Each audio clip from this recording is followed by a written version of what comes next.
नमो नमः सुप्रभातं।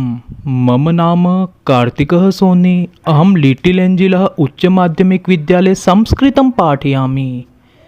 सर्वे छात्राः कीदृशाः सन्ति? आप सभी छात्र आनंद मंगल के साथ कुशली हो, ऐसी मेरी मंगल कामनाएं। प्रिय विद्यार्थियों, जैसा कि आप सभी को पता ही होगा कि संस्कृत शब्द की व्युत्पत्ति समुपसर्गः पूर्वकम क्री धातोः तथा त प्रत्यय जुड़ने से संस्कृत शब्द की व्युत्पत्ति होती है। सम उपसर्ग पूर्वकम क्री धातोः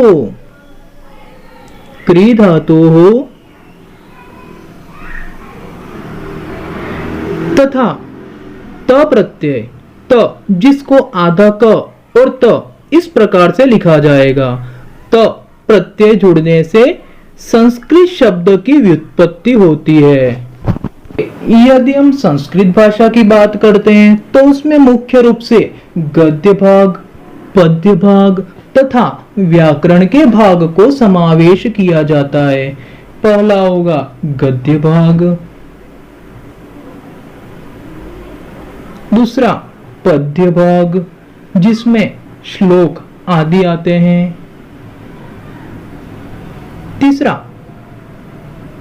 तीसरा भाग होगा व्याकरण का। व्याकरण गद्य व पद्य को प्रारंभ करने से पूर्व हमें संस्कृत व्याकरण की सामान्य जानकारी होना अत्यंत आवश्यक है तथा भाषा का मूल तत्व वर्ण होता है। अतः संस्कृत वर्णमाला से ही हम व्याकरण को पढ़ना प्रारंभ करेंगे। प्रिय विद्यार्थियों, व्याकरण के अंतर्गत आज हम संस्कृत वर्णमाला का विस्तृत रूप से अध्ययन करेंगे। संस्कृत वर्णमाला, संस्कृत वर्णमाला।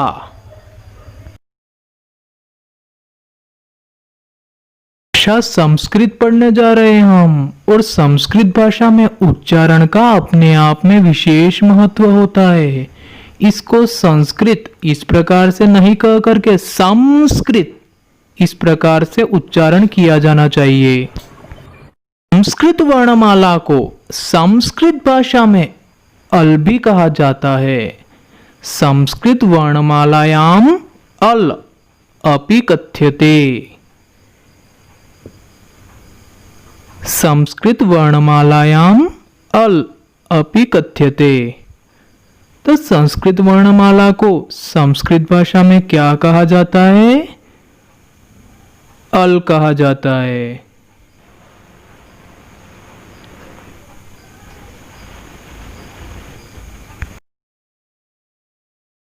भाषायाः मूलतत्वं वर्णः अस्ति। भाषायाः मूलतत्वं कः अस्ति? वर्णः अस्ति। भाषा का मूल तत्व वर्ण होता है। भाषा का मूल तत्व क्या होता है? वर्ण होता है।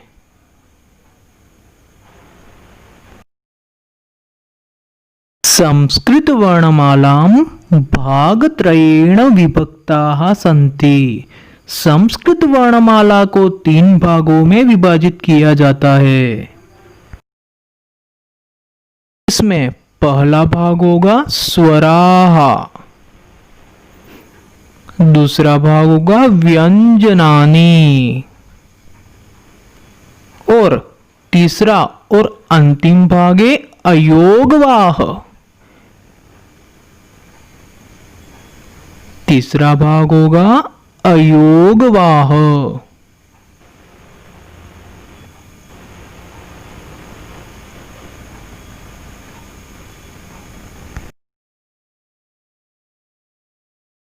संस्कृत भाषा में स्वरों को अच कहा जाता है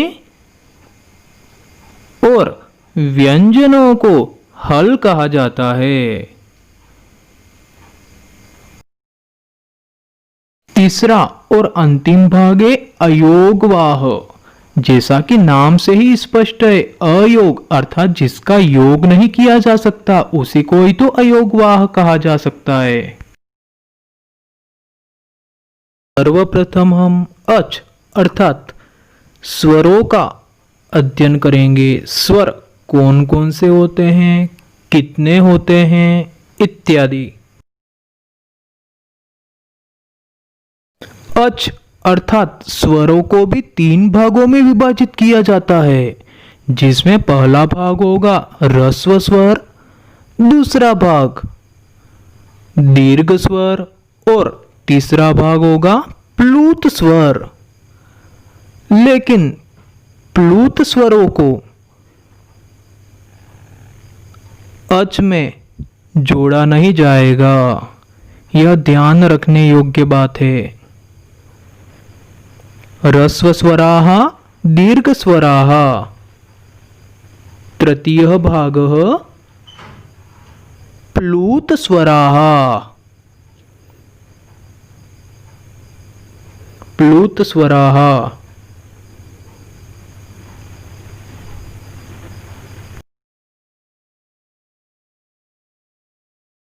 हम ह्रस्व स्वर कितने होते हैं व कौन कौन से होते हैं उसका अध्ययन करेंगे। ह्रस्व स्वराः अ, इ, उ, ऋ, ऋ। ह्रस्व स्वराः पंच सन्ति। ह्रस्व स्वर कितने होते हैं? 5 होते हैं। इमे पंच ह्रस्वाः स्वराः सन्ति। इमे पंच ह्रस्वाः स्वराः सन्ति। ये 5 ह्रस्व स्वर कहलाते हैं, जिनको मूल स्वर भी कहा जाता है। क्या कहा जाता है? मूल स्वर। इमे पंच ह्रस्वाः स्वराः सन्ति। मूल स्वराः अपि कथ्यन्ते। इमे मूल स्वराः अपि कथ्यन्ते। इन्हें मूल स्वरों के नाम से भी जाना जाता है। क्या कहा जाता है? मूल स्वर। मूल स्वर भी कितने होते हैं? 5 होते हैं। मूल स्वराः पंच सन्ति। संस्कृत वर्णमालायां ह्रस्व स्वराः कति सन्ति? 5 सन्ति। कानि कानि सन्ति? अ, इ, उ, ऋ, ॠ।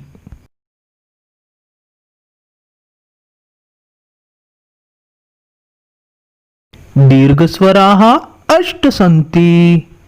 दीर्घस्वराः कति सन्ति? दीर्घस्वराः 8 सन्ति। दीर्घस्वर कितने होते हैं? दीर्घस्वर 8 होते हैं। दीर्घस्वराः कानि कानि सन्ति?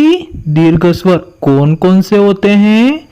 दीर्घस्वर आ, दीर्घ ई, दीर्घ ऊ, दीर्घ री और ऋ हमेशा ह्रस्व ही रहेगा। ऋ का दीर्घ रूप नहीं होता है। उसके बाद है ए, ऐ,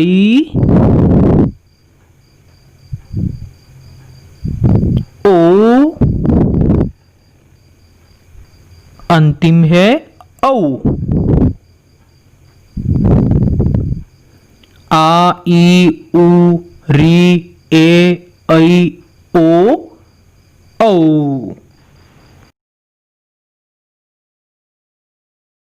येषाम् उच्चारणे एकमात्रायाः कालः प्रयुज्यते।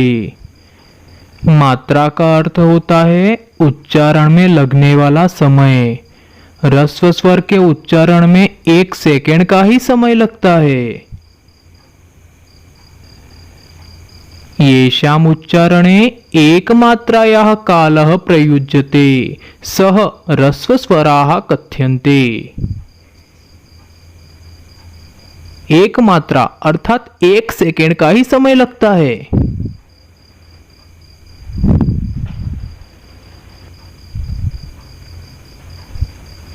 प्रयुज्यते।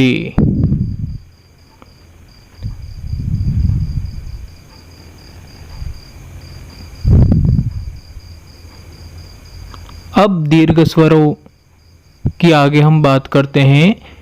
येषाम् उच्चारणे द्विमात्रायाः कालः प्रयुज्यते। इनके उच्चारण में 2 सेकंड का समय लगता है। दीर्घ स्वरों के उच्चारण में कितना समय लगता है? 2 सेकंड का। द्विमात्रा अर्थात 2 सेकंड का समय लगता है।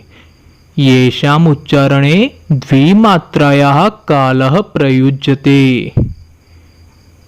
जिनके उच्चारण में 2 सेकंड का समय लगे वह क्या कहलाता है? उसे हम दीर्घ स्वर कहते हैं। अतः ह्रस्व स्वर कितने होते हैं? 5 होते हैं। दीर्घ स्वर कितने होते हैं? 8 होते हैं। पंच, अष्ट। ह्रस्व स्वरों की संख्या कितनी है? 5। और दीर्घ स्वरों की संख्या कितनी है? 8।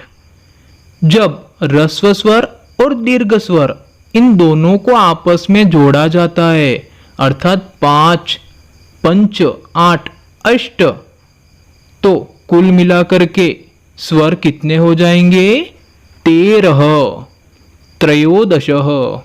संस्कृत वर्णमालायाम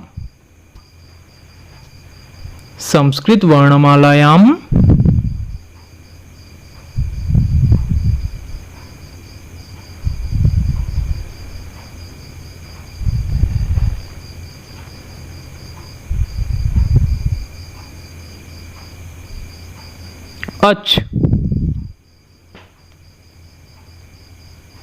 स्वराः कति सन्ति? त्रयोदशः। संस्कृत वर्णमालायां स्वराः त्रयोदशः सन्ति। अतः दोनों को आपस में जोड़ने के बाद संस्कृत वर्णमाला में स्वर कितने होंगे? 13। त्रयोदशः। अतः संस्कृत वर्णमाला में कुल अचों की संख्या कितनी होगी? 13, जिसको संस्कृत में कहा जाता है त्रयोदशः। संयुक्त स्वर कितने होते हैं? 4 होते हैं। कौन कौन से होते हैं? ए, ऐ, ओ, औ। इनको क्यों संयुक्त स्वर कहा गया है? क्योंकि ये 2 स्वरों से जुड़ करके बने हुए हैं। कौन कौन से 2 स्वर? जैसे ये ए है, ए बना है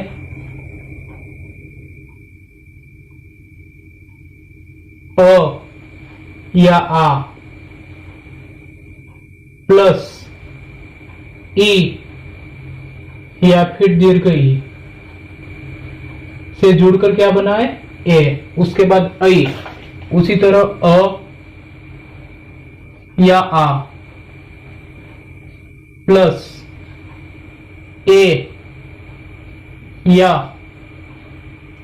ऐ को आपस में मिलाने से क्या बना है? ए, ऐ। उसके बाद है ओ, अ या फिर आ प्लस उ या फिर दीर्घ उ। इसको ह्रस्व उ कहा गया, इसको दीर्घ उ को जोड़ करके क्या बना है? ओ। उसके बाद आता है औ, अ या आ, ओ या औ। इसमें संधि भी हो रही है और दोनों उच्चारण स्थान भी इनके 2-2 होंगे।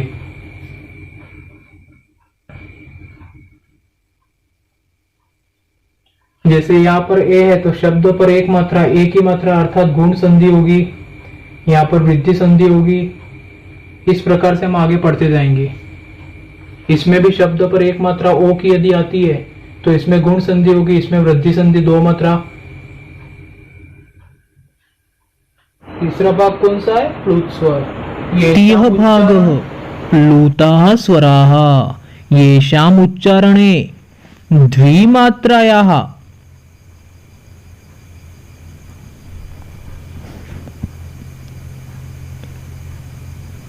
अधिकं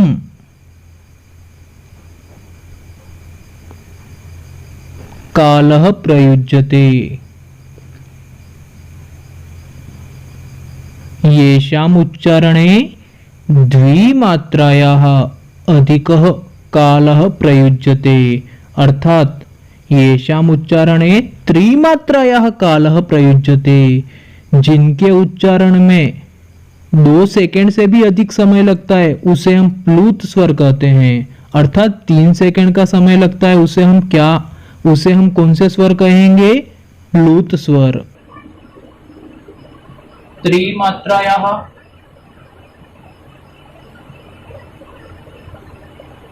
त्रिमात्रायाः सूचकः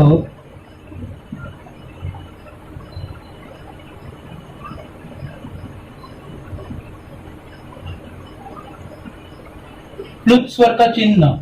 इस तरीके से स्वर के आगे यदि हम इस प्रकार का चिन्ह लगा देते हैं तो वह प्लुत स्वर कहलाता है। जैसे अ, ई, उ, री, री,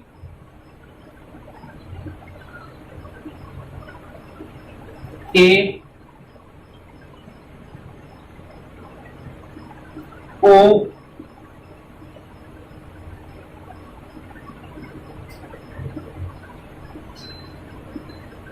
आई, औ,